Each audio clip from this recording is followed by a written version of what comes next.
Mira shtetas të huaj kthejnë sy drejt Shqipërisë si një vend që të ofron punësim apo kushte më të mira jetese krahasuar me vendet e tyre të origjinës. Këtë e faktojnë shifrat në rritje të shtetasve të huaj që aplikojnë për leje qëndrimi në vendin tonë.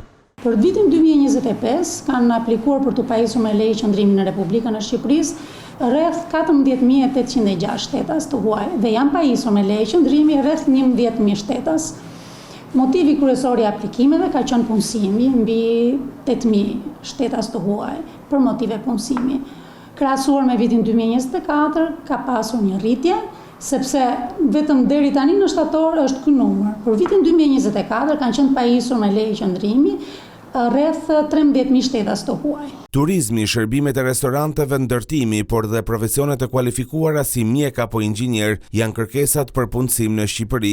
Ndërkohë vala e migrantëve të regjistruar në vendin tonë janë nga shtete të ndryshme. Kategoritë janë të ndryshme, në turizëm, restorante, mirëmbajtje, por nuk mungojnë edhe inxhiniera apo mjek. Gjithashtu edhe punonjës shtëpia apo kujdestar fëmijësh. Më së shumti për kategoritë me kualifikim të lartë janë mjek dhe vinë nga Turqia. Kurse 5 shtetësitë apo 6 shtetësitë më kryesore të cilat aplikojnë në vendin tonë janë Filipine, Indi, Itali, Egjipt, pasuar nga Kosova dhe Turqia. Ndërkohë që rritet numri i shtetasve që aplikojnë për leje qëndrimi, nga ana tjetër kemi një ulje të ndjeshëm të numrit të migrantëve të parregullt. Për 2025-ën kemi pasur një numër prej 1.500 shtetas të huaj të parregullt dhe ky numër ka ardhur në rënje nga viti 2020 dhe më tashti.